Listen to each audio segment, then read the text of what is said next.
Assalamualaikum warahmatullahi wabarakatuh. Perkenalkan, nama saya Sheila Jifana Rahma dari kelas F dengan NIM B1A121228 dengan dosen pengampu Pak Budi Ardianto, SHMH. Di sini, saya akan sedikit membicarakan tentang tanggung jawab negara terhadap warga negara. Hubungan antara negara dan warga negara merupakan hubungan timbal balik yang melibatkan unsur hak dan kewajiban bagi kedua belah pihak.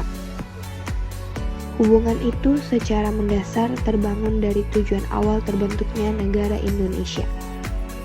Hak dan kewajiban negara terhadap warga negara pada dasarnya merupakan hak dan kewajiban warga negara terhadap negara. Hak dan kewajiban negara atau pemerintah dan warga negara bersumber dari dan diatur dalam Undang-Undang Dasar 1945. Kewajiban negara secara implisit termaktub dalam pembukaan Undang-Undang Dasar 1945, yakni pada alinea keempat. Di dalam alinea keempat berisi tujuan dan kewajiban negara yang harus dilaksanakan setiap pemerintahan, yakni melindungi segenap bangsa Indonesia dan seluruh tumpah darah Indonesia, memajukan kesejahteraan umum, mencerdaskan kehidupan bangsa, dan melaksanakan ketertiban dunia yang berdasarkan kemerdekaan, perdamaian abadi, dan keadilan sosial. Keempat tujuan dan kewajiban negara sesuai dengan alinea keempat pembukaan Undang-Undang Dasar 1945 menjiwai kewajiban dan tanggung jawab negara sebagaimana tertuang dalam pasal-pasal Undang-Undang Dasar setelah amandemen. Pasal-pasal tersebut antara lain Pasal 27 ayat 1 dan 2, Pasal 28A sampai J, Pasal 29 ayat 2, Pasal 30 ayat 1, Pasal 31 ayat 1 dan 2, Pasal 32 ayat 1 dan 2, Pasal 34 ayat 1, 2, dan 3. Keseluruhan pasal tersebut memuat hak dan kewajiban negara terhadap warga negara dan sebaliknya. Hak-hak negara antara lain adalah ditaati hukum dan pemerintahnya, dibela, pajak, dan menguasai bumi, air, dan kekayaan untuk kepentingan rakyat. Adapun kewajiban negara yang dimuat dalam seluruh pasal tersebut, yaitu menjamin sistem hukum yang adil, menjamin hak asasi manusia, mengembangkan sistem pendidikan nasional untuk rakyat, memberi jaminan sosial, dan memberi kebebasan beribadah kepada warga negaranya. Berikut adalah salah satu kasus mengenai tanggung jawab negara terhadap warga negara. Akan menggelar sidang putusan terhadap mantan Menteri Sosial Juliari Peter Batubara atas dugaan kasus suap pengadaan bansos penanganan COVID-19 wilayah Jabodetabek hari ini. Sidang vonis itu menurut rencana digelar di Pengadilan Tindak Pidana Korupsi Jakarta pukul 10 pagi.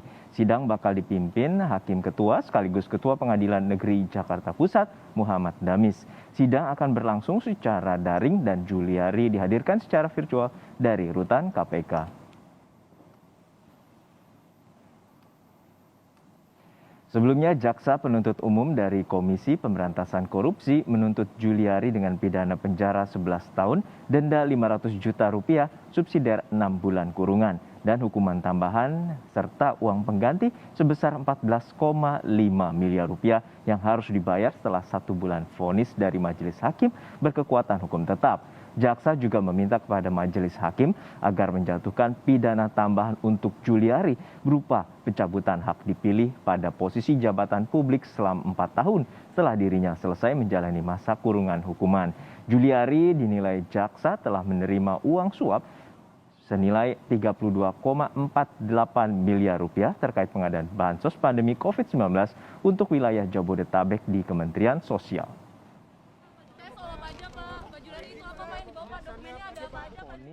Itu menurut rencana digelar di Pengadilan Tindak Pidana Korupsi. Dari kasus tersebut sangat tidak terpenuhi dengan baik untuk warga negara, dikarenakan hukuman yang diberikan kepada pelaku tidak adil karena tindakan korupsi dilakukan pada saat negara sedang krisis.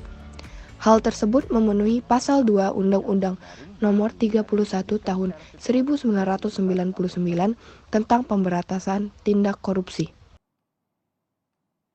Sebelumnya, Jaksa Penuntut Umum dari Komisi Keadaan tertentu merupakan kriteria untuk pemberatan, yaitu apabila tindak pidana korupsi dilakukan pada waktu negara dalam keadaan bahaya sesuai dengan undang-undang yang berlaku, pada waktu terjadi bencana alam nasional sebagai penggulangan tindak pidana korupsi, atau pada waktu negara dalam keadaan krisis ekonomi dan moneter, sedangkan hasil persidangan tersebut tidak sesuai dengan pasal 2 ayat 2 Undang-Undang Nomor 31 Tahun 1999 tentang Pemberantasan Tindak Pidana Korupsi yang seharusnya hukumannya adalah hukuman mati, bukan hukuman 12 tahun hukuman penjara. Sekian dari saya. Terima kasih. Wassalamualaikum warahmatullahi wabarakatuh.